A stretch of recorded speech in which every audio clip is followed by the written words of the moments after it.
ever sat and wondered what the oldest BlackBerry could get away with using still is? Well, I have a lot. I don't know why, but I have, and I've also come to a conclusion. Yeah, I mean it's a lot older than you think. Probably would think maybe I don't know, something like the classic, but no, that's far too new. Others may say something like the 9900, which, yes, still a very usable and very nice phone, but also not the answer. Others may say the Style, the 8700, Palm Trio, but no, you're all wrong. It's none of these.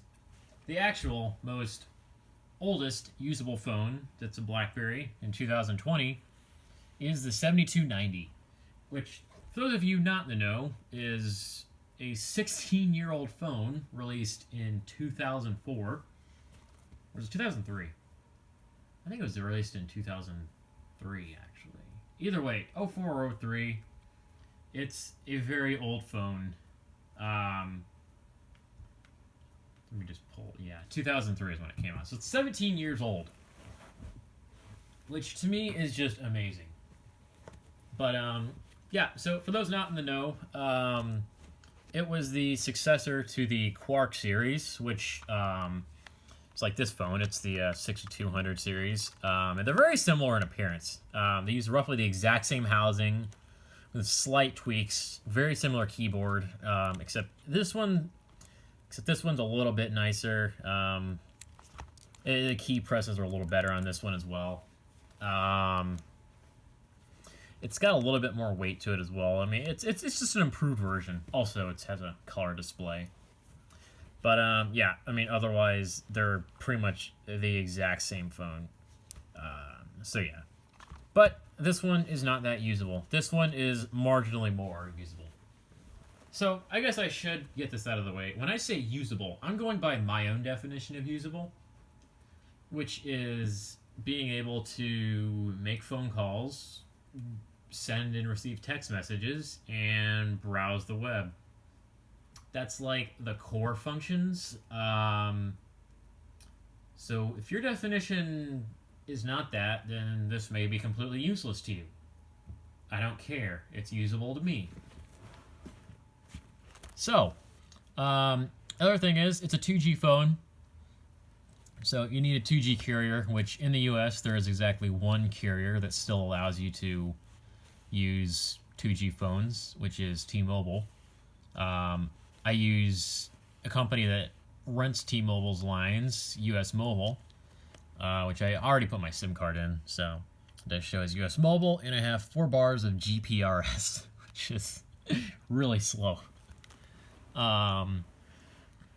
Yeah, so the 7290, this is only one of many variants of the 7290. In total, that there was the 7210, 7220, 7230, 7250, 7270, 7280, and the 7290. They're all basically the same phone with a few different band compatibilities. The 7510, the 72. One of them's a CDMA, which basically means it's compatible with Sprint and Verizon kind of networks. The rest are GSM. And interestingly enough, 7270 is unique in that it is a Wi-Fi only device, 82.11b, which I can't find much info on the phone, but from what I can tell, it was used for corporate VoIP networks. I have no idea how that even worked in 2003. But it was definitely quite unique for the time, and also one of the first Blackberries to include Wi-Fi. Fun fact. But yeah, I'm not here to talk about that one. I'd love to get my hands on one though, but I'm here to talk about the 7290 and its usability-ness in 2020. So yeah, like I said, it can still make phone calls, it can still do text messages, and it can web browse, plus a couple other things. It runs BlackBerry OS 4.1, And, you know, it says GPRS, blah, blah, blah, a bunch of other crap.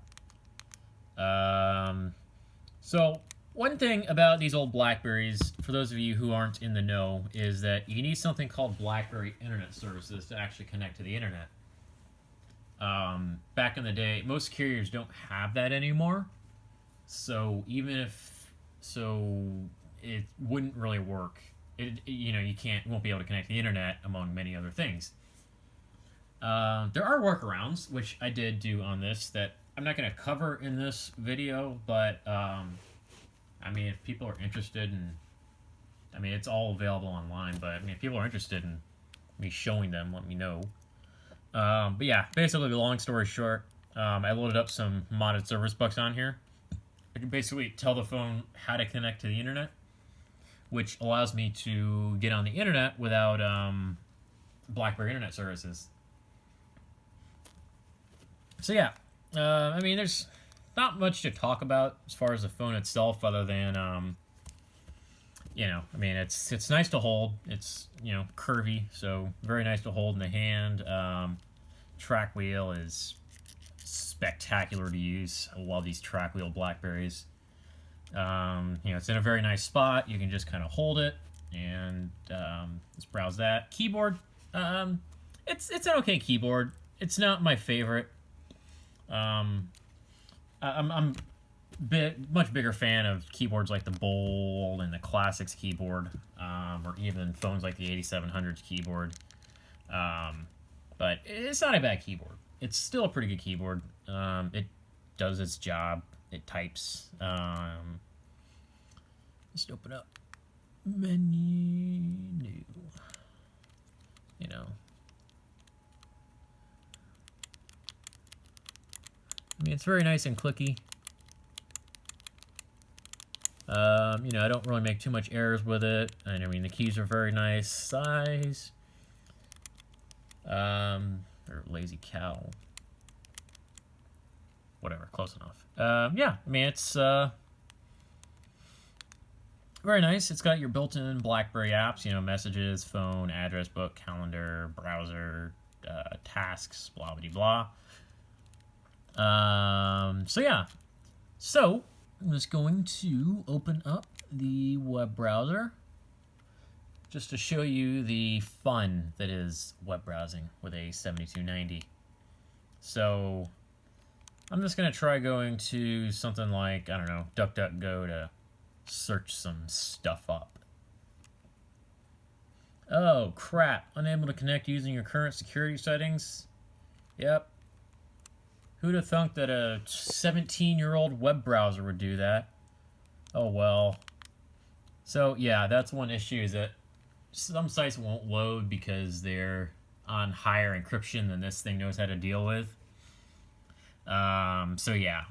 Some sites won't load, but even if they do, it's not a fun experience. Like, if I try, actually, you know what? I'm just going to go to regular Reddit.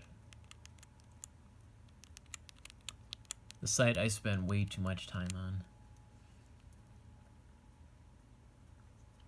So, the big issue, as you can see already, is despite having pretty good bars, it's still extremely slow because I'm running over GPRS, which, for those not in the know, GPRS is very slow.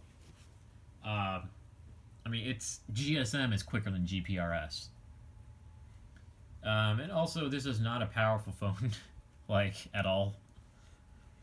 So, yeah. Alright, so the site loaded. That's just regular Reddit. There are a few other sites that work a little better. Yeah,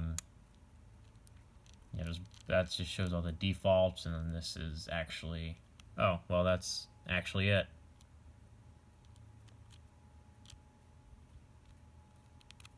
Let me just try going to... And this is very slow as well. Come on. Scroll up. Just go to Ask Reddit.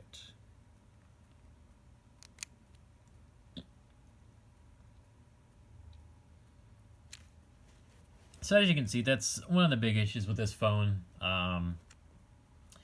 Web browsing is very slow. And yeah, it's usable, but unfun.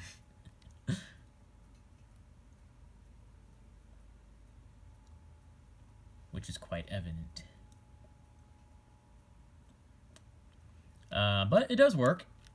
Oh, crap. I'm used to... But, yeah, I mean, the page doesn't load that right on this. But Google does work on this. I'm just going to X out of this. Come on.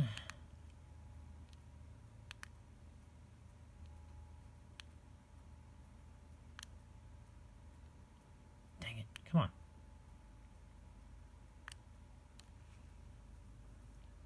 I can't even get out of this. There it goes. Okay. So I'm going to close out of that. There is an alternative, and I did manage to get Opera loaded up on here, which provides a marginally better browsing experience. One gotcha, though, is that if you go to m.opera.com on this and try downloading their version of Opera that says it's compatible with this, it's not actually. 4.5 doesn't work on this for whatever reason. The version you want is version 4.2. To my knowledge, that's the most recent version that runs on this. If there's a newer one, I'd love to know, or a way to load up 4.5 on here, but so far I haven't found it. And yeah, like I said, it's a much better experience. Just for example, if I try going to duckduckgo.com/light, it will actually load on here. The reason why is that Opera basically proxies all their connections through their own servers. So as long as those servers stay up, you'll still be able to browse the web. And yeah, I mean, DuckDuckGo runs much better on here. In fact, if I be meta, I run a Blackberry 7290. I do really like how these things hold. And then enter. I always like to use enter instead of the side. It's just saves a key press. But yeah, it's a little quicker as it's, I mean, it helps that I'm using DuckDuckGo Lite. The full DuckDuckGo would be a bit slower. Yeah, YouTube, there's no chance YouTube's gonna run on this. So, just go to this site. And bask in the beauty of it loading. So, I don't really know the resolution of this screen, but I know that it is quite small.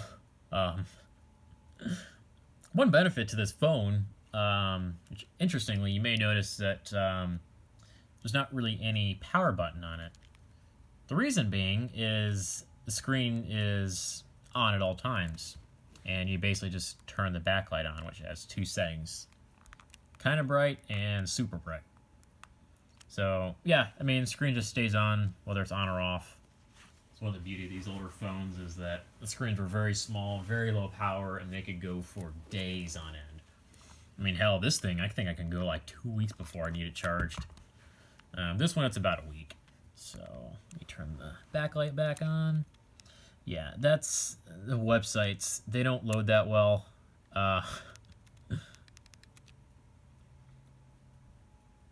Like at all. And I use the you can use the number keys to move the cursor in Opera. But yeah, it's very slow, not enjoyable. One thing you can do to kind of help the experience out is Opera has something called Mobile View, which if you enable that, it basically, I don't really know how it works or what it does, but from what it looks like it does, it basically just strips all the elements out of the website, or a lot of the elements out of the website, and just kind of reorganize it a little bit to make it a little bit nicer. It works well on some sites, others it doesn't really work that well, and at the end of the day, there's only so much you can do for such a tiny display. And yeah, it's very slow, and this is, by pure technicality, usable still. Yeah, so, you know, web browsing, it's perfectly doable on this, but it's not going to be quick. And just for reference, it's taking this long to load 27 kilobytes. But yeah, I mean, it does load a little better on there it goes, and then 5 to zoom in. So mobile view just kind of makes it a lot nicer. Oh, 2004. That was 1 year off. And a lot of things won't look that good. 4 megabytes of RAM. Yeah.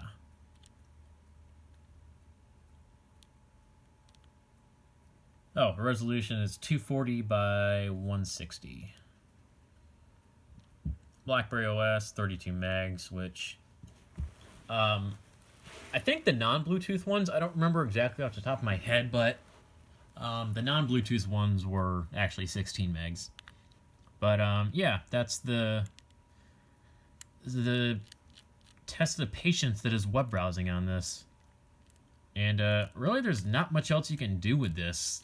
I mean, I tried to load my email up on this. I just don't really want you to see my email information. But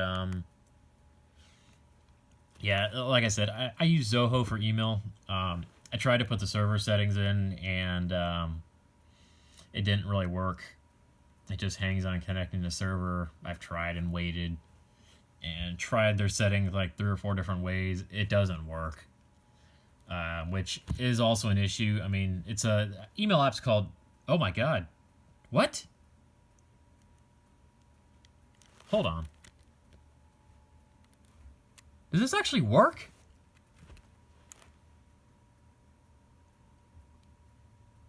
Okay, I'm not joking. I literally tried this before I recorded. Oh my god. Okay, never mind. It works. So, I don't know what I did differently, but, yeah. Emails, they work. Amazing. I'm just looking through this first before. Well, okay then. They're displayed as plain text, but yeah. Email works on this phone. That's actually really cool. So yeah. So yeah, you can have email on this. Let's close that. And yes, disconnect. So yeah, Logic Mail. The website's still up, and it's basically for almost every BlackBerry, OS 4 and up. If you have a phone like this, or like this, BlackBerry OS that's App World connected, you can just download it on there. But the original developer's website's still up as well, which I'll put a link to. If by chance it's not, let me know and I'll send you the link. But yeah, there's really not much else to do on these old Blackberries. The issue with it, and also it's the same issue with these, it's just really hard to find apps for these. I've looked high and low and I couldn't really find much that catches my eye. If anyone has any apps for these, please let me know. Another one I found was MidPSSH. It's basically a Telnet and SSH client. The Telnet part works very good still, which I'll show just by connecting to Rainmaker. It's pretty low res, as you can see, but yeah, it still works. The only thing is you either have to do input or just enable type mode, and it lets you type. You can change the resolution to make it a little bigger, but the formatting gets a bit wonky. I can see it just fine still, so I just keep it on there. And I'll just do Houston. I don't live in Houston. It takes a second, and then it shows you the weather, which it's a really neat website, or really neat Telnet thingy too, by the way. And yeah, I mean, Telnet's There's a few things that I've noticed don't work. Like, I tried to use, where is it? Telehack, which is kind of like a old school internet simulator live game thing. That doesn't work. I don't know why. But, yeah. And SSH will work on this too, but it's really not worth your time. It's only SSH 1, whereas most things are on SSH 2. So it's not that useful with SSH. And if you can't connect to anything on SSH, well, I would fix that, because that's very old and insecure. But yeah, I mean, that's just kind of the 7290 and its usability. I personally really like this phone. And if, I don't know, if y'all like this kind of video, let me know. I have tons and tons of useless knowledge on Blackberries that are just going to waste otherwise. So, yeah, thanks for watching.